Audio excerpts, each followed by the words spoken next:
이더리움이 이더리움 2.0 프로젝트라는 거를 지향하고 있는데 2.0이 되기 위해서는 6번의 업그레이드를 갔습니다. 사실은 얼마까지 뛸지 모르는 거죠. 장기 전망까지 하면 잘못하면 사기꾼 얘기죠.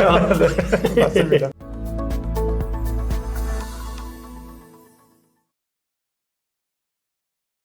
네, 구독자 시청자 여러분 반갑습니다. 박 작가입니다. 오늘 토크라운지에서는 홍익희 교수님을 모시고 현 시점에서 이 암호화폐 상황들 그리고 향후 전망에 대해서 굉장히 깊이 있는 이야기들 나누어 보겠습니다. 특히 오늘은 비트코인을 필두로 해서 이더리움, 솔라나, 아발란체, 리플 같은 다양한 알트코인에 대한 이야기들도 나누어 볼 예정이니까요. 여러분 채널 고정해 주세요. 네, 교수님 안녕하세요. 예, 안녕하세요. 교수님 그동안 잘 지내셨죠? 예, 잘 지냈습니다. 네, 좀 늦었지만 새해 복 많이 받으십시오. 예, 새해 복 많이 받으세요. 네네. 저희 채널 또 오랜만에 출연해 주셨으니까요. 저희 구독자분들께 간단하게 근황 좀 소개 부탁드리겠습니다. 예, 요새 저는 통화혁명이라는 책을 쓰고 있습니다.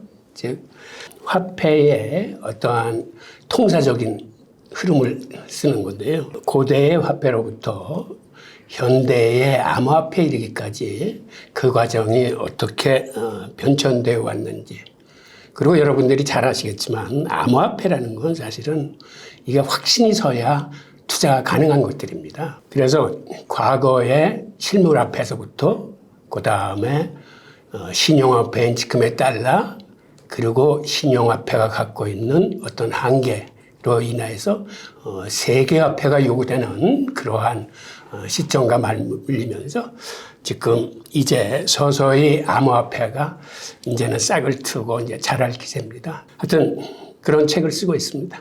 예. 감사합니다.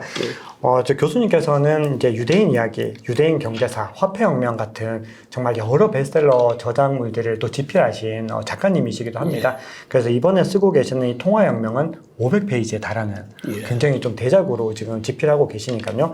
아마 이 책을 보시면은 많은 분들이 이 암호화폐가 어떻게 탄생하게 됐고, 화폐 역사 전반에서 어떤 흐름을 가지고 있고 어떤 입지를 가지고 있는지 아마 확신을 가지게 되실 거라고 생각을 하는데요. 많이들 관심 부탁드리겠습니다. 출간되면 꼭 한번 다시 모시겠습니다. 예.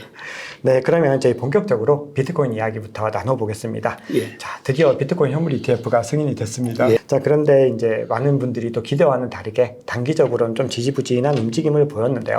자, 그럼에도 올해는 반감기 이슈도 있고 다양한 또 이슈들이 시장에 넘쳐나는 상황입니다. 자, 그래서 시장의 기대감이 큰데요. 올해 비트코인 전망 전반적으로 어떻게 보시나요? 예. 올해 비트코인 전망은 좋을 수뿐이 없습니다. 지금 여러분들이 기대와 달리 좀 시장이 좀 조정을 보이고 있지만 모든 자산 시장은 항상 직진해서 올라갈 수는 없고 올라갔다 내려갔다 하면서 그 다음에 우리 개미 투자자들보다는 한 발 앞서서 움직이기 때문에 우리가 기대했던 것보다는 다른 방향으로 나타날 수 있지만 큰 흐름은 저는 우상향이라고 믿습니다. 네, 감사합니다. 자, 그러면 이제 많은 분들이 현물 ETF 승인으로 인해서 어느 정도의 어떤 비트코인이 이 글로벌 자산 시장에서 입지를 확보할 수 있는지에 대한 궁금증들이 있습니다. 그래서 뭐 일각에서는 금의 어떤 시가총액을 뛰어넘을 가능성, 이런 이야기들도 나오고 있는데 교수님 생각은 어떠신가요?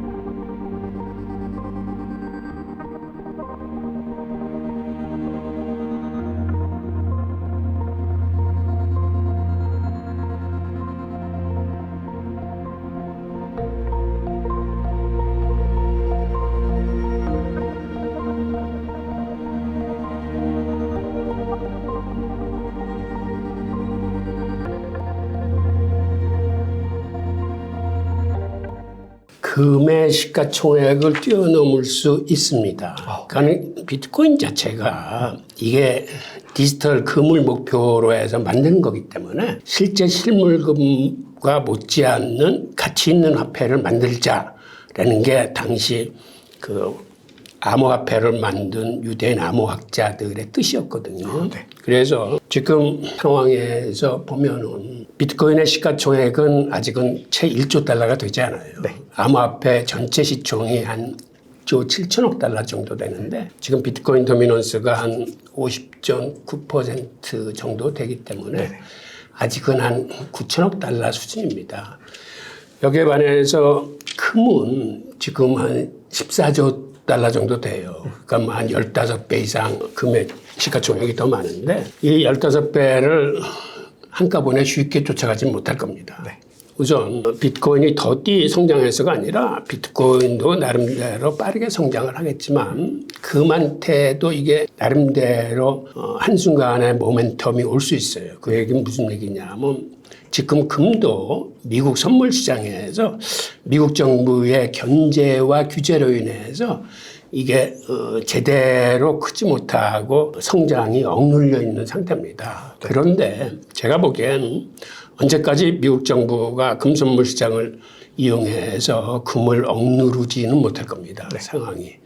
그래서 중간에 금도 나름대로 한번 크게 성장할 수 있는 모멘텀이 오기 때문에 비트코인이 금 시장을 추월하는 건 추월하되 시간은 좀 걸릴 거라고 보입니다.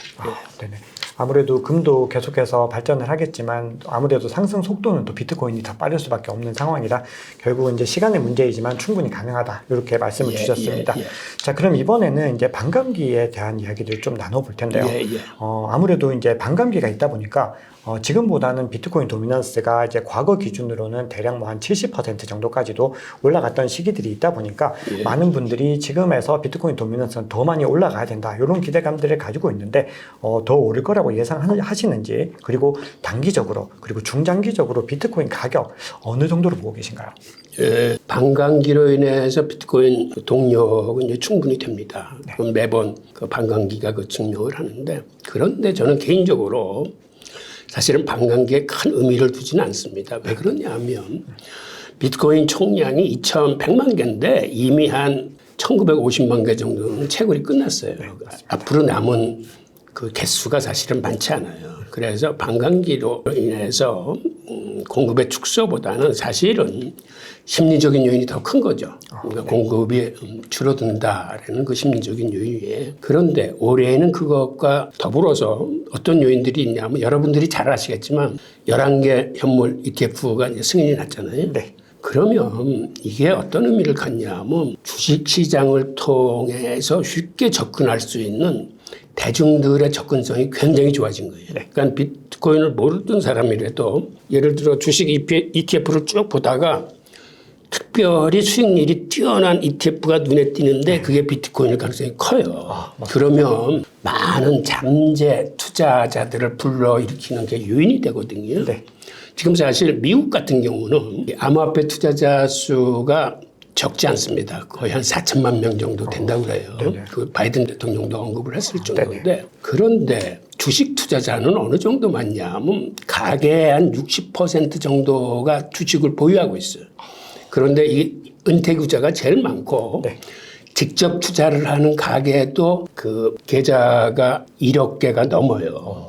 그러다 보니까 거기서 1억 개의 계좌를 갖고 주식 투자하는 사람들이 자기가 하는 주식 투자에서 이제 비트코인 그 ETF 지수가 보이고 수익률의 그 차이들이 보이기 때문에 앞으로 잠재 고객이 이제 많이 커질 수 있다는 거고, 그 다음에 특히 젊은이들은 지금 주식이나 채권에 푹 빠져 있는데 주식이나 채권보다도 이쪽이 새로운 신세가 되고 특히 이더리움이나 레이어2들이 약진이 예상대로 된다면 젊은이들이 많이 이 시장에 참여할 거로 보여서 단기 전망, 중장기 전망, 장기 전망도 굉장히 좋아요. 이건 뭐 제가 개인의 능력으로서 전망할 수 있는 건 아니고 그 여러 기관들이나 금융기관이 전망한 걸로 보면 단기적으로 올해 말에 한 이렇게 생각하면 되는데 시장 규모 자체가 지금이 한 1조 7천억 달러 정도 되는데 3조 달러 이상으로는 커질 거다라고 전망들을 하세요. 그게 왜 그러냐면 예전에 한창 좋았을 때, 그러니까 비트코인이 8천만 원을 막 치솟았을 때 그때 한 3조 달러 됐었거든요. 맞습니다. 네, 그거를 뛰어넘을 거라고 보는 거예요. 뭐 한 3조 2천억, 많으면 4조 달러까지도 뛰겠지만 그렇게 되면은 비트코인 도미넌스가 한 50%가 정도 되기 때문에 그 절반은 비트코인이 가져오는데 그러면 최하로 한 1조 6천억 달러? 그럼 지금 9천억 달러이기 때문에 지금보다도 한 60-70%의 가격이 올라가서 아마 1억 잘하면 2, 3천까지도 갈 수 있다는 그런 계산이 나오는 거거든요. 그 다음에 내년 말, 그러니까 2025년 말에는 차차드 은행 같은 데는 물론 그 은행이 암호화폐 친화적이긴 합니다만은 20만 달러까지 전망을 하더라고요. 20만 달러면 우리 돈으로 2억 6천만 원이에요. 그래서 야 지금 6천만 원 대회인데 그렇게 뛸까라고 했지만 과거의 사례가 그런 그 비트코인이 한 번 뛰면 이렇게 4-5배 정도는 쉽게 뛰었거든요. 그래서 지금은 이제 덩치가 커져서 그럴 수 있을까라는 그러한 의문이 들지 않는 건 아니지만 하여튼 그럴 가능성이 있는 거죠. 그리고 장기적으로 보면 이 장기적인 거는 뭐 제가 이렇게 말씀드릴 수 있는 정보도 아니고 사실은 얼마까지 뛸지 모르는 거죠. 장기 전망까지 하면 잘못하면 사기꾼 얘기죠. 네, 맞습니다.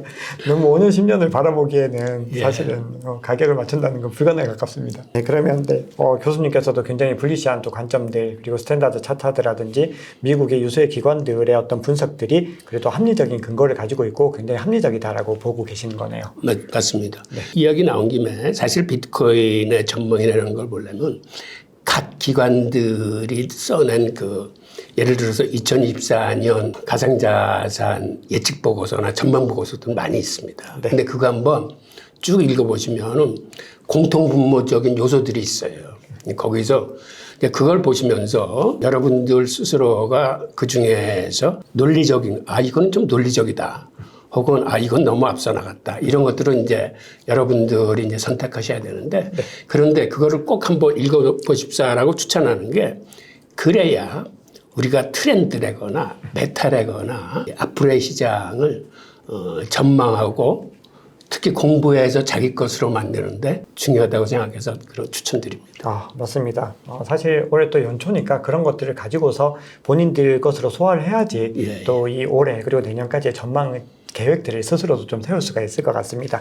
자, 그러면 이제 현물 ETF 승인 그리고 반감기 관련해서 굉장히 좀 좋은 전망들을 또 교수님께서 많이 주셨고 그 근거들은 굉장히 우리가 좀 납득할 수밖에 없는 그런 근거들을 말씀 주셨는데요.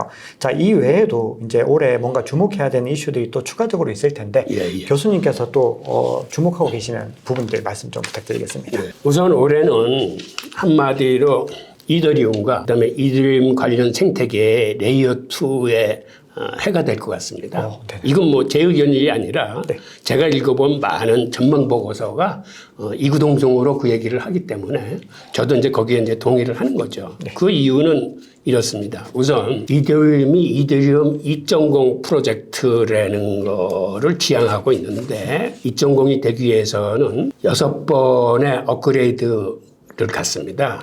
그 중에 하나는 이미 지난해에 완료를 했고 올해 2월 달에 두 번째 업그레이드가 있어요. 땡쿤 프로젝트라고. 근데 이게 사실은 가장 중요한 거예요. 왜 그러냐면 이게 초당 거래 속도를 10,000건까지 올리겠다는 업그레이드예요. 지금 이더리움이 지난해 같은 경우 솔라나가 1100% 치고 나오고 그럴 적에 그 다음에 비트코인도 거의 한 300% 올랐을 적에 이더리움은 한 80%인가? 그러니까 상대적으로 굉장히 미약했어요. 그런데 그 가장 큰 이유가 사실은 처리 속도하고 수수료 때문에 그런 거거든요. 처리 속도가 워낙 늦고 그다음에 수수료도 뭐 평균 2.5달러, 그다음에 비쌀 때는 한 11달러까지도 하고 하니까 이 실용적인 측면에서 솔라나나 아발란체 같은 레이어 1들한테 밀리는 거예요.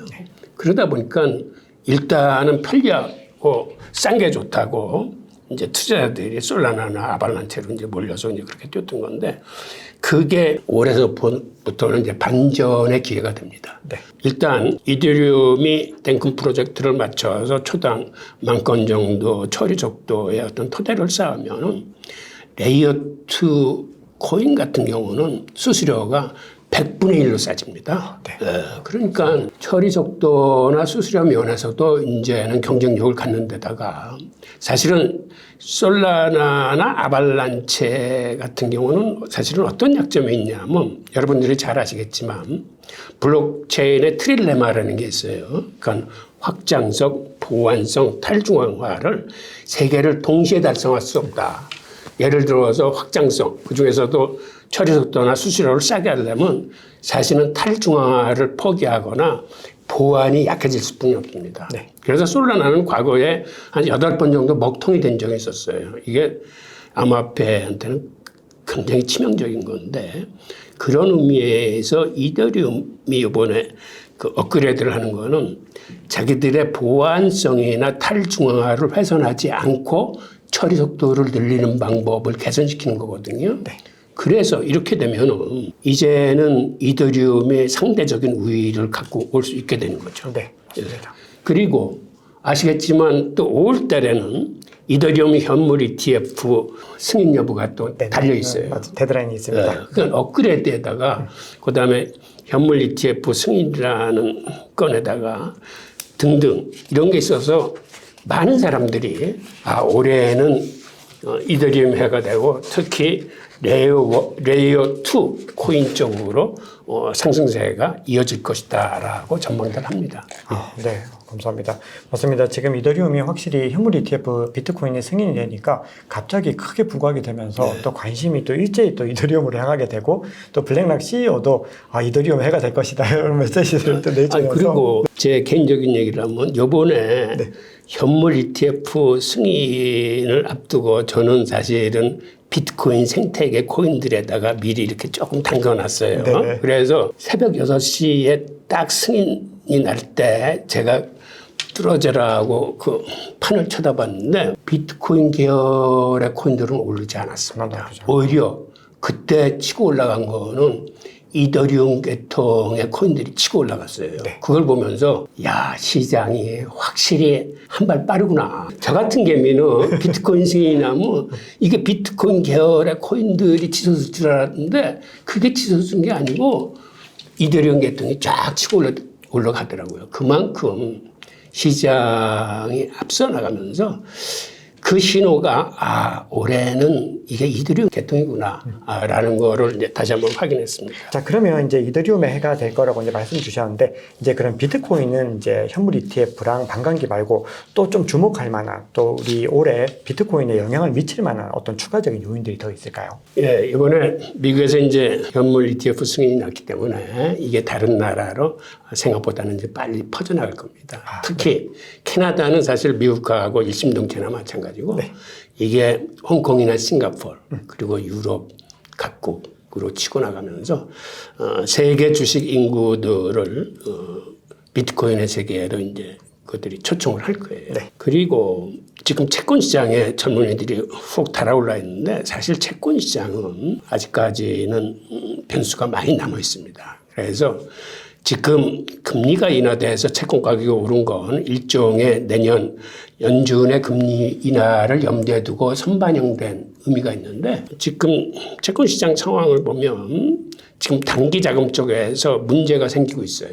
미국의 국채가 그나마 이렇게 유지되고 있는 게 단기 국채를 발행해서 국채 시장을 돌리고 있는데 이 단기 자금에 문제가 생겨서 지금 단기 자금의 경고등이 들어왔거든요. 그러면 미국 국채 시장이 앞으로 그렇게 원활히 돌아가지 못하게 됨을 의미합니다. 그 얘기는 다시 얘기해서 국채 시장의 금리가 이제 다시 오를 수 있는 여지가 있다는 거거든. 그런데 일종의 여태까지 국채는 안전자산이라고 우리가 생각해 왔는데 이게 이제 위험자산의 카테고리에 들어가 있고 그런 의미에서 주식이나 채권보다는 세계 젊은이들이 수익률이 좋은 암호화폐 쪽으로 돌릴 가능성이 큽니다. 와, 이게 시사하는 바가 되게 큰 게 이제는 미국채를 안전자산이 아니라 오히려 위험자산으로 갈 가능성이 있고 오히려 암호화폐는 대체자산의 정체성들, 그렇게 비트코인 같은 경우는 그런 정체성도 확보하고 있다라고 하면은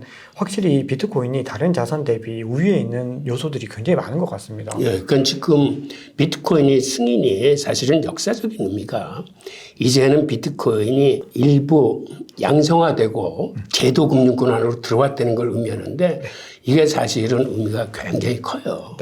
앞으로 암호화폐 시장과 제도금융권 시장은 융합돼 갈 겁니다. 그러니까는 이게 경계를 허물고 같이 갈 수뿐이 없는 게 여러분들이 잘 아시는 토큰 증권 STO하고 그다음에 이제 RWA 자산 토큰화 네. 이거는 결국은 블록체인 위에서 이제 움직여야 되는 거거든요. 증권이나 채권이 토큰화 된다는 의미고 그다음에 이런 금융 자산뿐만 아니라 실물 자산의 모든 게 토큰화돼서 이게 블록체인, 온체인 위에서 이제 가치가 거래되고 전달되는 거를 의미하거든요. 이 얘기는 지금 제도금융권에서 블록체인 ETF를 가져간 건 이건 사실은 시작에 불과한 거예요. 이 사람들이 이 시장에 뛰어든 이유는 사실은 이 자산 토큰화 시장하고 STO, 토큰 증권 시장을 보고 이제 일종의 전초전에 한 발을 들인 걸 의미하는데 네. 토큰 증권 같은 건 이게 어느 정도 커질 거냐 하면 지금 세계적으로 시장 규모가 한 24억 달러라고 그러는데 그 정도 되면 앞으로 6년 후에는 작게 보는 기간이 한 4조 달러. 4조 달러라고 그래도 이게 엄청나게 커지는 건데 4조 달러. 네. 많이 보는 데는 지금 16조 달러까지 봐요. 24억 달러를 16조 달러까지. 네. 그러니까는 이렇게 큰 시장이기 때문에 블랙록의 그 레리 핑크 대표 같은 양반은 앞으로 금융권에서 가장 주목해야 될 게 자산 토큰화 사업이라고 그랬어요. 네. 그러니까 그만큼 그걸 크게 보기 때문에 그 양반이 이제 비트코인 ETF를 이제 시작을 한 건데 결국은 블랙록뿐만 아니라 지금 JP모건 은행 같은 데도 이 자산 토큰화 사업에 이제 뛰어들려고 준비를 많이 하고 있거든요. 그러니까 이제는 제도금융권들이 한마디로 이 가상자산 시장에 뛰어드는 거예요. 그래서 이제는 서로 벽을 허물고 이제는 하나의 울타리로 가는 그 시작을 알린 게 이번 현물 BTF의 승인이라고 봅니다. 와, 이건 ETF는 시작이고 어떻게 보면 전초전이다. 그걸 그렇죠. 가지고서 실제로는 수많은 실물 자산들을 다 블록체인 위에 올리기 위한 어떤 그렇죠. 기반을 닦는 것이다. 이렇게 또 말씀을 주셨습니다.